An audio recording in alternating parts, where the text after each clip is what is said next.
Welcome to morning bulletin. ఇక వార్త వివరాలకు వెళ్తే 2029లో వచ్చి మా అంతు చూస్తామని చెబుతున్న వాళ్ళు ముందు అసెంబ్లీలోకి రావాలి కదా అని డిప్యూటీ సీఎం పవన్ కళ్యాణ్ ఘాటు కౌంటర్ ఇచ్చారు. తనకు వైఎస్ఆర్ కాంగ్రెస్ పార్టీ నాయకులపై ఎలాంటి వ్యక్తిగత ద్వేషం లేదని స్పష్టం చేశారు. మంచి పాలన అందించిన పార్టీకి ప్రజలు 11 సీట్లు మాత్రమే ఇచ్చే పరిస్థితి ఉండదని పవన్ విమర్శించారు. ఇదే వారి పరిపాలన వైఫల్యానికి నిదర్శనమని తెలిపారు. ప్రజలు విశ్వసించి ఇచ్చిన తీర్పును వైసీపీ గౌరవించాలని సూచించారు. రాజకీయాల్లో ప్రతిపక్షంగా ఉండే హక్కుతో పాటు ప్రజా సమస్యలపై సరైన స్థాయిలో ప్రశ్నించాల్సిన బాధ్యత కూడా ఉందని గుర్తు చేశారు. దూషణలు, బెదిరింపులు రాజకీయాలకే తలంకాలు కాదని హెచ్చరించారు. ఇప్పుడు ప్రజల సమస్యల పరిష్కారమే తమ ప్రభుత్వ లక్ష్యమని, అన్ని వర్గాలకు న్యాయం చేయడమే తమ కర్తవ్యమని పవన్ స్పష్టం చేశారు. ఈ గుండాలకి గుండాగర్దీలకి బయటపడితే మన రాజకీయాలకు వస్తాం. కేసులు పెడతాం, వస్తే 29లో మేము అంతు చూస్తామంటే మీరు రావాలి కదా. మీరు ఎలా వస్తారో మేము చూస్తాం. నాకు వారి మీద, వైసీపీ నాయకుల మీద ఈరోజు చెప్తున్నాను, మొదటి నుంచి చెప్తున్నాను, వ్యక్తిగతంగా నాకు ఎవరి మీద కక్ష ఉండదు. మనస్ఫూర్తిగా నా గుండెల మీద ఆత్మసాక్షిగా చెప్తా, నాకు ఎవరి మీద కోపం ఉండదు. కానీ మీరు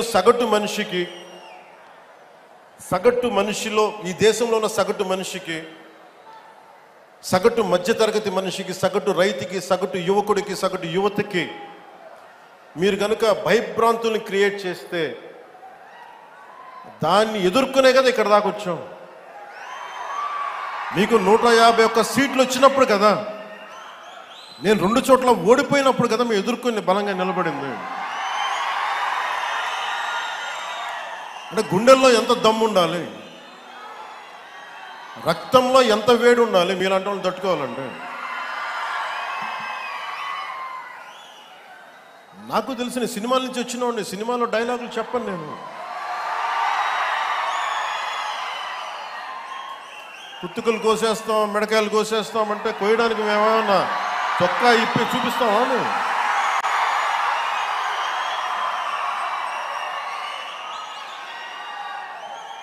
నేను సినిమాలో డైలాగులు చెప్పడానికి కూడా ఇబ్బంది పడతాం. సింహం గడ్డంగి తీసుకుంది, మేము గడ్డంగి తీసుకోలేదు. ఇది సరదాగా ఉంటాయి, మిమ్మల్ని చీరప్ చేయడానికో సరదాగా చేయడానికి. నిజంగా గడ్డం తీసుకుంటే ఎంత దరిద్రంగా ఉంటుంది చూడండి, ఆలోచించండి. స్నానం చేయకుండా, మట్టి కొట్టుకుంటా,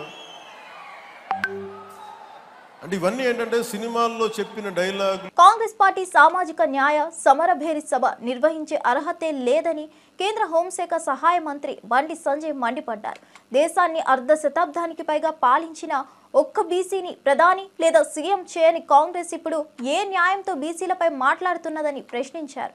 6 గ్యారంటీలను కూడా అమలు చేయకుండా ప్రజలను మోసం చేస్తుందని విమర్శించారు.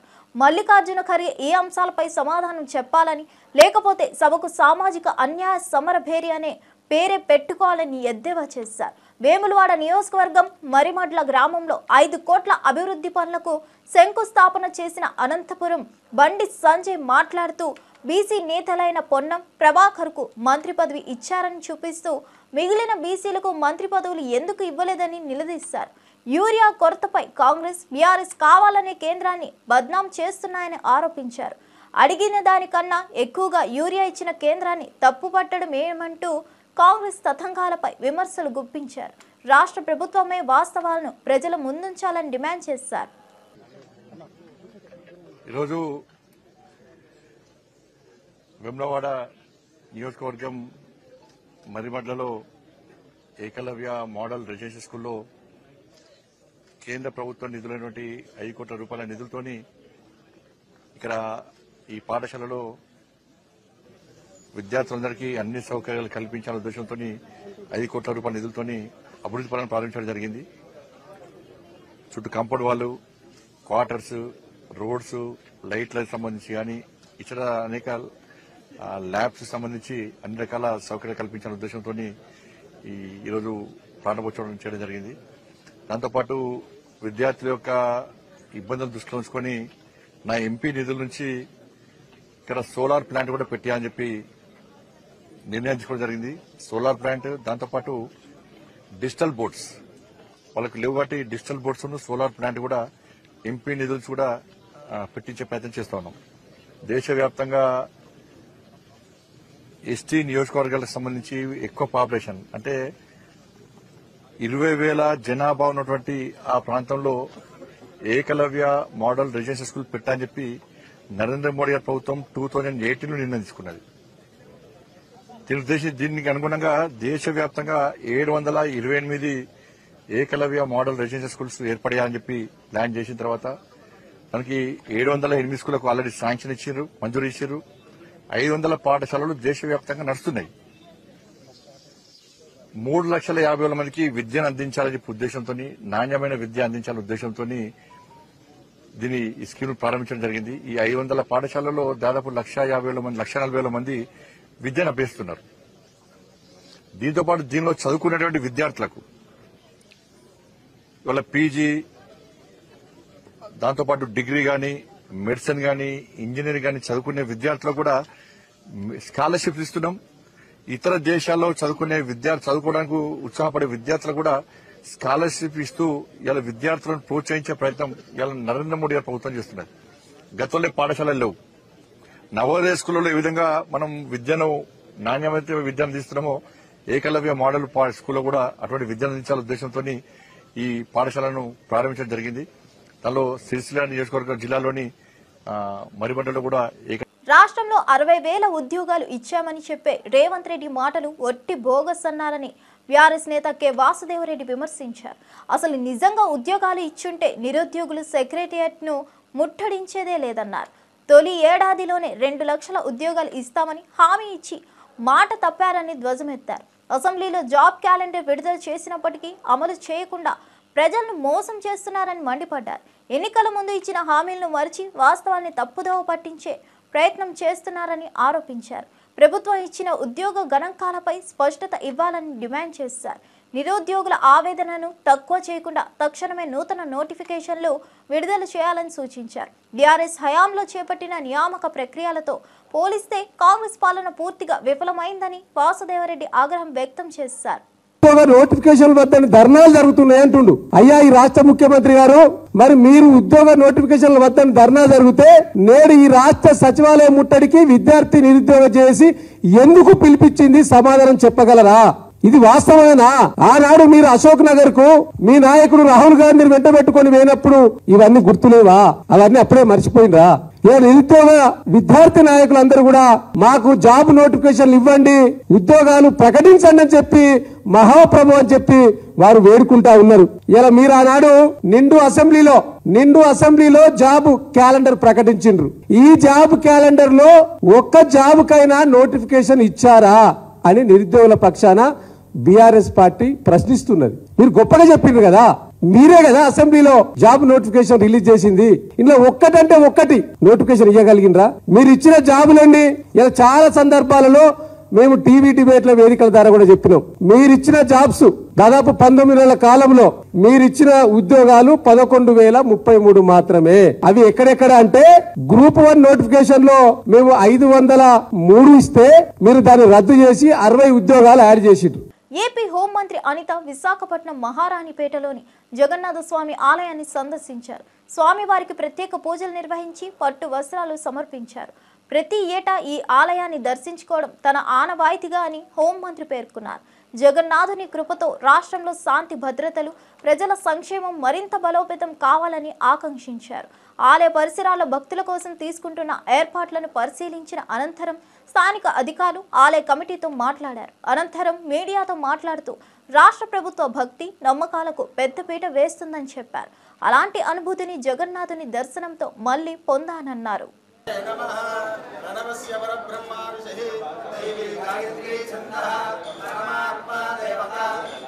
జగన్నాథ స్వామి అందరికీ కూడా దర్శనం ఇవ్వటం అన్నది ఆ దేవుడు మనకిచ్చిన వరంగా మనం అందరం కూడా భావించాలి. ఆ దేవుడు మనందరికీ ఇచ్చిన వరం అది. ఎందుకంటే ఈ 10 రోజులు కూడా దశావతారాల్లో ప్రజలందరికీ కూడా దర్శన భాగ్యం కలిగించి ఆయన ప్రజలందరికీ కూడా ఆయురారోగ్యాలు కలిగించే ఒక మహత్తర అవకాశం ఈ దశావతారాల సమయం ఇది. ప్రతిసారి కూడా నాకు ప్రతి సంవత్సరం కూడా ఇక్కడికి వచ్చి దర్శనం చేసుకోవడం నాకు ఆనవాయితీ. అదేవిధంగా ఈరోజు పాయకరావుపేట నియోజకవర్గం సంబంధించి పాండురంగ స్వామి టెంపుల్ నుంచి పట్టు వస్త్రాలు తీసుకొచ్చే మహద్భాగ్యాన్ని పూరి జగన్నాథ స్వామి ఈరోజు నాకు ఇవ్వడం నిజంగా నా అదృష్టం కింద నేను భావిస్తున్నా. ఈరోజు ఈ కార్యక్రమానికి వచ్చి దేవదేవుని ఆశీస్సులు తీసుకోవడం నిజంగా పూర్వజన్మ సుకృతంగా భావించి దేవుని ఆశీస్సులు. తెలంగాణ సీఎంలో ఉన్న రేవంత్ రెడ్డి రూపంలో గాంధీ భవన్లో గాడ్సే చొరబడ్డారని టీఆర్ఎస్ నేత డాక్టర్ బాలరాజు యాదవ్ తీవ్ర వ్యాఖ్యలు చేశారు. జై భీమ్, జై బాపు, జై సంవిధాన్ వంటి నినాదాలు రేవంత్ పాలనలో ఒట్టి నినాదాలుగా మారిపోయాయన్నారు. బీజేపీ స్కూల్, టీడీపీ కాలేజీలో చదివిన రేవంత్ రెడ్డి కాంగ్రెస్కు ఎలా న్యాయం చేస్తాడని ప్రశ్నించారు. నిజమైన కాంగ్రెస్ ఆత్మను అర్థం చేసుకొని రేవంత్ పార్టీ మూల్యాలను నిర్వీర్యం చేస్తున్నాడని మండిపడ్డారు. రేవంత్ అధికారంలోకి వచ్చాక ప్రజల సమస్యలు మరుగున పడినట్లు, కాంగ్రెస్ పునాదులు సద్దుమణిగిపోయినట్లు కనిపిస్తుందన్నారు. ప్రజల నమ్మకాన్ని చేజార్చేలా ప్రభుత్వ వైఖరి ఉందని విమర్శించారు. టీఆర్ఎస్ను బీఆర్ఎస్గా మార్చినట్లే కాంగ్రెస్ను కూడా మిమిక్రీ పార్టీగా మార్చే ప్రయత్నం జరుగుతుందని హెచ్చరించారు. స్కూల్ ఏమో బీజేపీ, కాలేజ్ ఏమో టీడీపీ, ఉద్యోగం ఏమో రాహుల్ గాంధీ అట. ఖర్గేని అడుగుతా ఉన్నాను, అంటే నీ గుడిలో, గాంధీ గుడిలో, బాపు గుడిలో రేవంత్ రెడ్డి అనే గాడ్సే దొరబడ్డాడు కదా, మరి ఇంక జై బాపు నినాదం ఎక్కడంటే నేను ఇవ్వాలి. అదే విధంగా జై భీమ్ అట, దళిత బంధుకు పంగనామం పెట్టి జై భీమ్ అనే సిద్ధాంతాలు ఇస్తున్నారు. అంబేద్కర్ ను ఓడగొట్టి జై భీమ్ అనే సిద్ధాంతాలు ఇస్తున్నారు. ఇది కాంగ్రెస్ పార్టీ నైజం. ఇవాళ సామాజిక న్యాయం, ప్రజాపాలన 7వ గ్యారంటీ అని చెప్పేసి మాట్లాడుతూ ఉన్నారు. ఇవాళ విద్యార్థులందరూ కూడా నోటిఫికేషన్లు కావాలని, జాబ్ క్యాలెండర్ విడుదల చేయాలని, నిరుద్యోగ భృతి ఇవ్వాలని, మీరిచ్చిన యూత్ డిక్లరేషన్ ఏదైతే ఉందో ఆ యూత్ డిక్లరేషన్ ఇచ్చినటువంటి విద్యార్థినులకు స్కూటీలు ఇవ్వాలని, మీరు ఇచ్చిన హామీలు అమలు చేయాలని చెప్పేసి ఆందోళన చేస్తే ఇలా నిర్బంధాలు చేస్తా ఉన్నారు. ఇంటిలో పొద్దునట్టే 6 గంటలకే వెళ్లి గృహ నిర్బంధం చేస్తా ఉన్నారు. ఇవాళ ఇంతకుముందు ఎర్రల శ్రీనివాస్ గారు మాట్లాడారు, వాసుదేవరెడ్డి గారు మాట్లాడారు. ఇలా ఆవేదనతో మాట్లాడుతూ ఉన్నాం. ఇదేనా మీ సంవిధానం? ఇదేనా నీ సామాజిక న్యాయం? ఇదేనా ప్రజాస్వామ్య పరిపాలన? ఇదేనా నీ ప్రజాపాలన? ఉద్యోగాలు ఏమని అడిగితే నిర్బంధాలా, నోటిఫికేషన్లు ఏమంటే అరెస్టులా? ఇదేనా నీ ప్రజాస్వామ్యానికి నిర్వచనం రేవంత్ రెడ్డి గారు? గుంటూరు జిల్లా ప్రజల ఆరోగ్య సంరక్షణకు మరో కీలక ముందడుగు పడిందని కేంద్ర మంత్రి డాక్టర్ చంద్రశేఖర్ పెమ్మసాని తెలిపారు. ప్రత్తిపాడు మండలం నేడింపాలెం గ్రామంలో 94 కోట్లతో central research institute of yoga and naturopathy ఏర్పాటు చేయనున్నట్లు వెల్లడించారు. పూర్తిగా కేంద్ర నిధులతో 15 ఎకరాల విస్తీర్ణంలో నిర్మించనున్న ఈ కేంద్రంలో 100 పడకల ఆసుపత్రితో పాటు పరిశోధనా కేంద్రం, సిబ్బంది వసతులు ఉండనున్నాయి. తెల్ల రేషన్ కార్డుదారులకు ఉచితంగా, ఇతరులకు తక్కువ ఖర్చుతో వైద్య సేవలు అందించనున్నారు. 100 నుంచి 150 మందికి ఉద్యోగ అవకాశాలు కూడా లభించనున్నాయని తెలిపారు. గత ప్రభుత్వ కాలంలో భూమి కేటాయించకపోవడంతో ప్రాజెక్ట్ తాత్కాలికంగా నిలిచిపోయినప్పటికీ తమ చొరవతో మళ్లీ పట్టాలెక్కించగలిగామని చెప్పారు. ప్రధాని మోదీ, ఆయుష్ మంత్రి Prataprao Jadhav, CM Chandrababu, deputy CM Pawan Kalyan, మంత్రి లోకేష్ కు కృతజ్ఞతలు తెలిపారు. Central institute of yoga and naturopathy research ఇన్స్టిట్యూట్తో పాటు ఒక 100 bed hospital plus staff quarters 15 ఎకరాల స్థలంలో 94 కోట్ల రూపాయలతోటి, అది కూడా 100% సెంట్రల్లీ ఫండెడ్ డబ్బుతోటి నడింపాలెం విలేజ్ ప్రత్తిపాడు మండలంలో ఈరోజు central government, union government approve చేసింది. ఇది కూడా యాక్చువల్గా గత ప్రభుత్వంలో, జగన్మోహన్ రెడ్డి గారి ప్రభుత్వంలోనే దీనికి అక్కడ పెట్టాలని చెప్పి శాంక్షన్ వచ్చినా కూడా స్టేట్ గవర్నమెంట్ నుంచి ల్యాండ్ ఇవ్వకుండా ప్రొసీజర్లు ఫాలో అవ్వలేదు కాబట్టి అది ఆగిపోయే పరిస్థితి, క్యాన్సిల్ అయ్యే పరిస్థితి ఉంటే దీన్ని మేము ఐడెంటిఫై చేసి 15 ఎకరాల ల్యాండ్ని ఇచ్చి దీన్ని ఈరోజు తీసుకోగలిగాం. కాబట్టి ఇది ఈరోజు గుంటూరు ప్రాంతంలో యోగా అనేది శ్రీ నరేంద్ర మోదీ గారికి చాలా ఇష్టమైనటువంటి సబ్జెక్టు. న్యాచురోపతి, యోగా, ఆయుర్వేదిక్ అనేది ఇవి కూడా ప్రమోట్ చేయడానికి ఇందులో వచ్చి ఈ హాస్పిటల్ ద్వారా వచ్చేవి వైట్ రేషన్ కార్డు ఉన్న వాళ్ళకి, పావర్టీ లైన్ కంటే కింద ఉన్న వాళ్ళందరికీ ఫ్రీగా సర్వీసెస్ ఉంటున్నాయి. అదేవిధంగా మిడిల్ క్లాస్ వాళ్ళకి మినిమల్ ఛార్జెస్తో ఇందులో సర్వీసెస్ వస్తాయి. అదేవిధంగా దీంట్లో 100 నుంచి 150 న్యూ ఎంప్లాయ్మెంట్ కూడా క్రియేట్ అవుతుంది. కాబట్టి ఈ కాంగ్రెస్ డిక్లరేషన్లు ఇవాళ డెడ్ డిక్లరేషన్లుగా మారిపోయాయని బీఆర్ఎస్ నేత డాక్టర్ ఎర్రోల శ్రీనివాస్ తీవ్ర విమర్శలు చేశారు. మొదటి ఏడాదిలోనే 2 లక్షల ప్రభుత్వ ఉద్యోగాలు ఇస్తామని హామీ ఇచ్చిన కాంగ్రెస్ పార్టీ 11,000 ఉద్యోగాలు కూడా ఇవ్వలేకపోయిందన్నారు. చేవేళ్లలో ఏఐసీసీ అధ్యక్షుడు మల్లికార్జున ఖర్గే విడుదల చేసిన ఎస్సీ డిక్లరేషన్లో ఇచ్చిన ఒక్క హామీ కూడా అమలుకి నోచుకోలేదని మండిపడ్డారు. ఎస్సీలను మభ్యపెట్టి ఓట్లు వేయించుకున్న తర్వాత ఇప్పుడు వారి కోసం ప్రభుత్వం తీసుకున్న చర్యలు శూన్యమన్నారు. ఉద్యోగాలు, సంక్షేమ పథకాలు ఎస్సీలకు తగిన ప్రాధాన్యం దక్కకపోవడాన్ని ఘాటుగా ఎత్తి చూపారు. ఇచ్చిన మాటలను నిలబెట్టుకోలేని కాంగ్రెస్కు ప్రజలు తగిన బుద్ధి చెబుతారని హెచ్చరించారు. ప్రజల ఆకాంక్షలకి గాలికి వదిలేస్తున్న హామీల పాలన సాగదని అన్నారు. అపాయింట్మెంట్ దొరకడం లేదు. ఇది మన పరిస్థితి. ఎందుకు వేయాలి మీ కోట్లు? ఇలా మేము అడుగుతా ఉన్నాం. కాంగ్రెస్ పార్టీకి ఓట్లు ఎందుకు వేయాలి? మీరు 6 గ్యారంటీల అమలు చేయనందుకు వేయాలా? 420 హామీలు ఇచ్చి మమ్మల్ని మోసం చేసినందుకు వేయాలా? 2 లక్షల ఉద్యోగాలు ఏడాది లోపలనే ఇస్తాం, ఒక్క ఉద్యోగం కూడా నింపనందుకు వేయాలా? మా విద్యార్థులు, మా నిరుద్యోగులు, మా చెల్లెలు, మా అక్కలు ఉద్యోగాలు ఇవ్వండి అని అడిగినందుకు కర్కశంగా లాఠీ చార్జ్ చేసి నిర్బంధించినందుకు మీకు ఓట్లు వేయాలా? మళ్ళెందుకు వచ్చిండ్రు? ఏ ముఖం పెట్టుకొని ఇలా ఖర్గే గారు తెలంగాణకు వచ్చిండ్రు? ఈ తెలంగాణ మంత్రులకు, ముఖ్యమంత్రికి, ప్రజాప్రతి సిగ్గు శరం షీమునెత్తురుంటే ఈ తెలంగాణ ప్రజలకు ఇచ్చినటువంటి హామీలపైన చర్చ జరగాలి. విదేశీ వైద్య విద్యార్థుల పట్ల ప్రభుత్వం ఈగో పాలిటిక్స్ చూపడమేంటని వైఎస్ఆర్సీపీ వైద్య విభాగం అధ్యక్షుడు సీదిరి అప్పలరాజు ప్రశ్నించారు. పర్మనెంట్ రిజిస్ట్రేషన్ కోసం ధర్మా చౌక్లో నిరసన తెలిపిన విద్యార్థులను పోలీసులే జుట్టుపట్టి లాక్కెళ్లడమేంటని ఆగ్రహం వ్యక్తం చేశారు. ఇది ఆంధ్రప్రదేశ్ తాలిబానా అంటూ వ్యాఖ్యానించిన ఆయన 13 నెలలుగా కాలయాపన చేసి చివరికి విద్యార్థులను ఎండలో కూర్చోబెట్టడం దుర్మార్గమన్నారు. ఈరోజు పోలీసుల చేతిలో తన్నులు తినాలా? మరి ఇదే అంశం పైన మా నాయకుడు రాష్ట్ర మాజీ ముఖ్యమంత్రి వర్యులు శ్రీ వైఎస్ జగన్మోహన్ రెడ్డి గారు కూడా is very deeply concerned about this.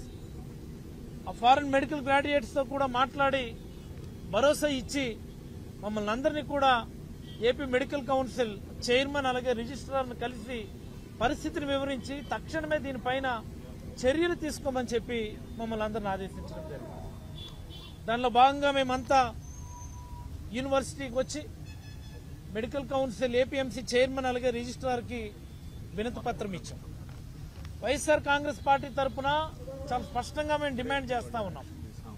ఏదైతే నేషనల్ మెడికల్ కౌన్సిల్ ఇచ్చినటువంటి స్పష్టమైనటువంటి గైడ్ లైన్స్ ఉన్నాయో, very clear cut guidelines, 54 నెలల 54 months of classes followed by 12 months of internship. ఏ కాలేజీలో, ఏ దేశంలో అయితే ఏ కాలేజీలో చదువుతున్నాడో అక్కడ కంప్లీట్ చేసిన తర్వాత ఇండియాకు వచ్చి foreign medical graduate entrance examination pass అయిన తర్వాత మళ్ళీ ఇండియాలో కూడా 1 year మ్యాండేటరీ ఇంటర్న్షిప్, అంటే సూపర్వైజ్డ్ మ్యాండేటరీ ఇంటర్న్షిప్ చేసిన తర్వాత పర్మనెంట్ రిజిస్ట్రేషన్ చేయాలనేది that is the only guide line. చాలా స్పష్టంగా ఇచ్చినారు FMGL 2021 యాక్ట్ ప్రకారం. దాని ప్రకారమే వీళ్ళందరూ కూడా 54 నెలలు చదివారు, అక్కడ 1 year ఇంటర్న్షిప్ చేశారు, FMG ఎంట్రన్స్ క్లియర్ చేశారు, ఇక్కడికి వచ్చి మళ్ళీ 1 year ఇంటర్న్షిప్ పూర్తి చేశారు. పర్మనెంట్ రిజిస్ట్రేషన్ చేయమంటే రకరకాల కారణాలు చెప్తా ఉన్నారు. మరి వీళ్ళతో పాటు చదువుకున్నటువంటి మన నైబర్హుడ్ స్టేట్స్ ఉన్నాయి, తెలంగాణ, కర్ణాటక, మహారాష్ట్ర, తమిళనాడు, వీళ్ళందరూ కూడా వాళ్ళందరికీ బ్రహ్మాండంగా అక్కడ రిజిస్ట్రేషన్ జరిగినాయి. ఏమనంటే కోవిడ్ టైంలో ఆన్లైన్ క్లాసెస్ వీళ్ళు అటెండ్ అయ్యారు అని. మరి ఆంధ్రప్రదేశ్లో కోవిడ్ టైంలో ఆన్లైన్ క్లాసెస్ అటెండ్ అయ్యారా, ఆఫ్లైన్ క్లాస్ అటెండ్ అయ్యారా అని నేను అడుగుతా ఉన్నాను. భారతదేశంలో ఉన్నటువంటి ఇతర రాష్ట్రాల్లో కోవిడ్ టైంలో ఆన్లైన్ క్లాసెస్ అటెండ్ అయినారా? వీరి ఆందోళనకు వైఎస్ఆర్సీపీ మాజీ ఎమ్మెల్యేలు డాక్టర్ గోపిరెడ్డి శ్రీనివాసరెడ్డి, మొండితోక జగన్మోహన్ రావులతో కలిసి శిబిరానికి చేరుకుని మద్దతు ప్రకటించారు. న్యాయమైన డిమాండ్లపై ప్రభుత్వం సానుకూలంగా స్పందిస్తే ఈ రోజు ఈ స్థితి వచ్చేది కాదన్నారు. విద్యార్థుల కన్నీళ్లు రాష్ట్రానికి మైనస్గా మారే ప్రమాదం ఉందని హెచ్చరించారు. వైద్య రంగాన్ని బలోపేతం చేసేందుకు జగన్ హయాంలో చేసిన కృషిని గుర్తు చేస్తూ ఇప్పుడు సీఎం చంద్రబాబు తక్షణమే సమస్య పరిష్కరించాలని డిమాండ్ చేశారు. రైతులు, మహిళలు ఉన్న ప్రాంతం.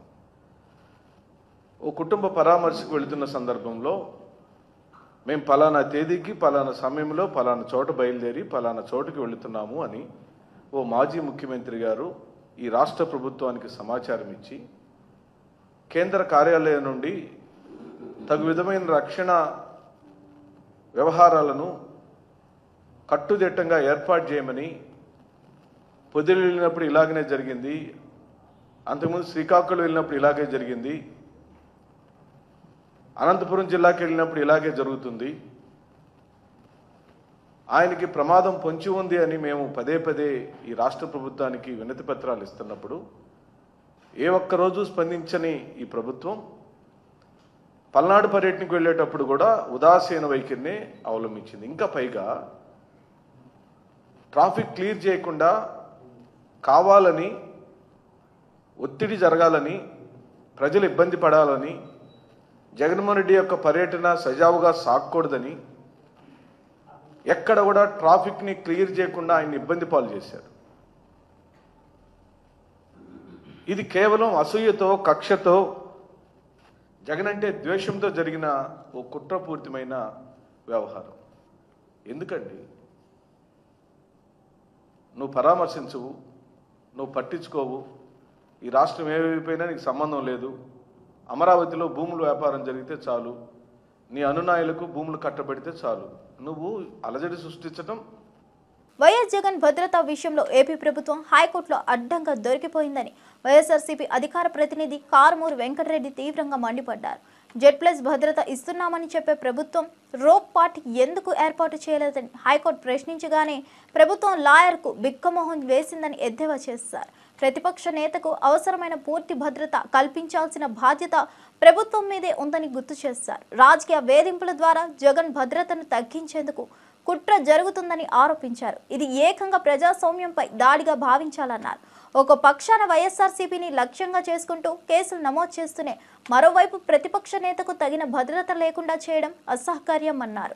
హైకోర్టు వ్యాఖ్యలే ప్రభుత్వ వ్యవస్థలపై వైఫల్యానికి ప్రతిబింబమని కారుమూరి వెంకటరెడ్డి స్పష్టం చేశారు. ప్రజాస్వామ్య పరిరక్షణ కోసం కోర్టు తక్షణ చర్యలు తీసుకోవాలని డిమాండ్ చేశారు. ప్రభుత్వం తరపున అడ్వకేట్ జనరల్ దమ్మాలపాటి శ్రీనివాస్ తన వాదనలు వినిపిస్తూ జగన్మోహన్ రెడ్డి గారికి జెడ్+ కేటగిరీ భద్రతని మేము కొనసాగిస్తానే ఉన్నామని చెప్పినప్పుడు వైఎస్ఆర్ కాంగ్రెస్ పార్టీ తరపున సీనియర్ న్యాయవాది సుబ్రహ్మణ్య శ్రీరామ్ గారు తన వాదనలు వినిపిస్తూ జెడ్+ కేటగిరీ మీరు ఇస్తే రోప్ పార్టీ ఎందుకు లేదు అని చెప్పి నిలదీయటంతో బెక్కముఖం వేశాడు. ఒక వివిఐపి ఆల్రెడీ కేంద్ర ప్రభుత్వం జెడ్+ కేటగిరీ భద్రత ఇచ్చింది. ఆ జెడ్+ కేటగిరీ భద్రత ఉన్నప్పుడు 58 మంది జెడ్+ కేటగిరీగా జగన్మోహన్ రెడ్డి గారు చుట్టూతా భద్రత ఉండాలి. జగన్మోహన్ రెడ్డి గారు ఎక్కడికైనా పర్యటనకు వెళ్తున్నప్పుడు రోప్ పార్టీని ఏర్పాటు చేయాలి. ఆ రోప్ పార్టీ ఉంటే ఎటువంటి అవాంఛనీయ సంఘటనలు జరగటానికి అవకాశం ఉండదు. మీరు అలా రోప్ పార్టీని పెట్టకపోవటం వల్ల ఏదైనా సంఘటనలు జరగటానికి అవకాశం ఉంటుంది. సో మీరు ఎందుకు పెట్టట్లేదు? జెడ్+ కేటగిరీ అంటే రోప్ పార్టీ పెట్టకపోవటమా? జెడ్+ కేటగిరీ వ్యక్తులకు రోప్ పార్టీ పెట్టరా? రోప్ పార్టీ పెట్టకపోవటమే జెడ్+ కేటగిరీ మీరు ఇచ్చే జెడ్+ కేటగిరీ అని చెప్పి తన వాదనలు వినిపించినాక టైం కావాలని అడిగాడు. కౌంటర్ వేయడానికి టైం కావాలని చెప్పి అడిగితే దాన్ని బుధవారానికి వాయిదా వేశారు. క్లియర్ గా మొన్న నెల్లూరు పర్యటనకు సంబంధించి ఏదైతే వైఎస్ఆర్ కాంగ్రెస్ పార్టీ ఎమ్మెల్సీలుగా ఉన్నటువంటి లేళ్ల అప్పిరెడ్డి గారు అదేవిధంగా పర్వతరెడ్డి చంద్రశేఖర్ రెడ్డి గారు వేసినటువంటి పిటిషన్ మీద వాదనలు వినిపిస్తున్నటువంటి సమయంలో నెల్లూరు పర్యటనలో హెలీప్యాడ్ కి మేము అడిగిన దగ్గర పర్మిషన్ ఇవ్వలేదు. వాళ్ళు ఒక ప్లేస్ ఇచ్చారు. ఆ ప్లేసు కనీసం అడుగు తీసి అడుగు వేయటానికి కూడా అవకాశం లేనటువంటి ప్రాంతం. అంతగా పొదలు, పిచ్చి మొక్కలు, చెట్లు అన్ని మొలిచి ఒక అటవీ ప్రాంతం లాగా ఉంది. దాన్ని ఇప్పుడు చదువు భారతదేశం ఒకేసారి 3 శత్రువులతో సరిహద్దుల్లో పోరాడినట్లు deputy army chief lieutenant general Rahul R Singh వెల్లడించారు. ఆపరేషన్ సింధూర్ సమయంలో పాకిస్తాన్ మనపై ఉపయోగించిన హార్డ్వేర్లో 81% చైనా అందించిందే అని ఆయన పేర్కొన్నారు. టర్కీ కూడా పాకిస్తాన్కు సహాయం చేయగలిగింది. ఈ 3 దేశాలు భారత సరిహద్దుల్లో ఉద్రిక్తలను పెంచాయి. ప్రపంచ రాజకీయ వాతావరణంలో ఈ పరిస్థితి భారత్కు కొత్త సవాళ్లను విసురుతోంది. దేశ భద్రతను కాపాడుకోవడానికి భారత సైన్యం కట్టుదిట్టంగా వ్యవహరిస్తోంది. 3 శక్తివంతమైన దేశాలతో సరిహద్దు సమస్యలను పరిష్కరించడానికి మరింత దృష్టి పెట్టాల్సిన అవసరం ఉందని రాహుల్ ఆర్ సింగ్ పేర్కొన్నారు. Mr. Ashok did talk about it that some of our indigenous systems performed well, some did not perform very well too. So it's of course a cat and mouse game, as I was mentioning outside. We need to be at it. This time, thankfully, our population centers were not quite addressed. In the next round, we have to be prepared for that, and for that, more and more air defense, more and more counter rocket, artillery, drone sort of a system has to be prepared, for which we have to move very, very fast. So few lessons that I thought I must flag as far as Operation Sindoor is concerned. Firstly, one border, two adversaries. So we saw Pakistan one side, but adversaries were two, and if I would say actually four or three actually. So Pakistan was the front face. We had China providing all possible support, and it's no surprise because if you were to look at statistics, in the last 5 years, 81% of the military hardware that Pakistan is getting is all Chinese, 81% of that. So it's no surprise. And China, of course, the good old dictum, killed by a borrowed knife, 36 stratagems that China talks about, killed by a borrowed knife. So he would rather use the neighbor to cause pain than getting involved in the mud-slinging match on the northern border. So that is what he's seen. And another thing that China perhaps has seen. AICC chief Mallikarjun Kharge ప్రధానమంత్రి మోదీపై సంచలన వ్యాఖ్యలు చేశారు. దేశం కోసం ప్రాణ త్యాగం చేసిన కుటుంబంగా గాంధీలు నిలిచారని, మరి బీజేపీ ఆర్ఎస్ఎస్లో అలాంటి వారు ఎలా ఉన్నారని ప్రశ్నించారు. పాకిస్తాన్ను అంతం చేస్తానని, పీఓకేను స్వాధీనం చేసుకుంటామని మోదీ చెప్పిన మాటలను ఎవరు నిలిపినట్లు ఖర్గే చెప్పారు.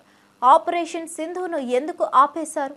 పాకిస్తాన్కు ఇందిరాగాంధీ 2 ముక్కలు చేస్తే మోదీ ఏం చేశారని ఆయన వ్యాఖ్యానించారు. पाकिस्तान और हिंदुस्तान का युद्ध मैंने खत्म किया, मैंने शांत करवाया, तो मोदी साहब आपका मुंह क्यों बंद है? बोलो, ट्रंप की जरूरत नहीं, हिंदुस्तान में हम मजबूत हैं और हम लड़ने के लिए तैयार हैं, जैसा कि इंदिरा गांधी जी ने पाकिस्तान के 2 टुकड़े करके बांग्लादेश और पाकिस्तान बने. तुम वो करना था. भाषण में तो बोलते हैं हम पीओ के लेकर रखेंगे फलाना. अरे लेना था, अब तो चांस था ना. आप ही बोल रहे हो डर गया पाकिस्तान. आप ही बोल रहे हैं कि हम बहुत कुछ कर सकते, क्यों नहीं किया भाई? हमारा ये मुद्दा है. देश के लोगों को गुमराह मत करो. देश के लिए हम लड़ने को तैयार है, जान देने को तैयार है. देश के लिए गांधी जी जान दिए, देश के लिए इंदिरा गांधी जान दी. 11 ఏళ్ల నుంచి దేశం అప్రకటిత ఎమర్జెన్సీని ఎదుర్కొంటుందని కాంగ్రెస్ నాయకుడు మల్లు రవి పేర్కొన్నారు. ఈ పరిస్థితిని తొలగించి రాహుల్ గాంధీ నాయకత్వంలో కాంగ్రెస్ను అధికారంలోకి తీసుకువచ్చేందుకు ఏఐసీసీ చీఫ్ మల్లికార్జున్ ఖర్గే సూచించారు. ఖర్గే స్వయంగా గ్రామ స్థాయి నుంచి రాష్ట్ర స్థాయి కార్యకర్తలతో కలిసి సమావేశమై వారికి దిశానిర్దేశం చేయడం చరిత్రలో ప్రత్యేక సంఘటనగా నిలిచింది. ప్రతి కాంగ్రెస్ కార్యకర్త రాజ్యాంగ రక్షణ, ప్రజాస్వామ్య పరిరక్షణ కోసం కృషి చేయాలని ఖర్గే పిలుపునిచ్చారు. మల్లికార్జున్ ఖర్గే గారు దిశానిర్దేశం చేయటం జరిగింది. ఇది చరిత్రాత్మకమైనటువంటి మరుపురాని ఒక సంఘటనగా నేను భావిస్తున్నాను. ఈ గ్రామ స్థాయి నుంచి రాష్ట్ర స్థాయి కార్యకర్తల కొరకు ప్రత్యేకంగా ఏఐసీసీ అధ్యక్షులు వచ్చి ఈ కార్యక్రమాన్ని ఉద్దేశించి మాట్లాడటం తెలంగాణ కాంగ్రెస్ పార్టీకి, పిసిసి అధ్యక్షుడికి, ముఖ్యమంత్రి వారికి ప్రత్యేకంగా ధన్యవాదాలు తెలియజేయాలి. ప్రతి కాంగ్రెస్ కార్యకర్త రాజ్యాంగ రక్షణ కోసం, ప్రజాస్వామ్య పరిరక్షణ కోసం, ప్రజల కోసం నిరంతరం పనిచేయాలని మల్లికార్జున ఖర్గే గారు కార్యకర్తలందరికీ ఉపదేశం చేయటం జరిగింది. కాంగ్రెస్ పార్టీ ఎప్పుడు కూడా తన స్వార్థం కోసం కాకుండా సమిష్టి లాభం కోసం, ప్రజలందరి కోసం పనిచేసేటటువంటి పార్టీ అనే విషయాన్ని మరొకసారి గుర్తు చేసి, ఎప్పుడో 50 సంవత్సరాల కిందట పెట్టినటువంటి ఎమర్జెన్సీని గురించి ఎక్కువసార్లు మోడీ గారు, బీజేపీ వాళ్ళు మాట్లాడుతున్నారు. కానీ ఆ ఎమర్జెన్సీ రాజ్యాంగంలో ఉన్న వెసులుబాటుతో పెట్టడం జరిగింది. కానీ ఇప్పుడు గత 11 సంవత్సరాల నుంచి భారతదేశంలో అప్రకటిత ఎమర్జెన్సీ నడుస్తుంది. ఇవండి ఈనాటి అప్డేట్స్. మరో అప్డేట్స్తో మళ్ళీ కలుద్దాం.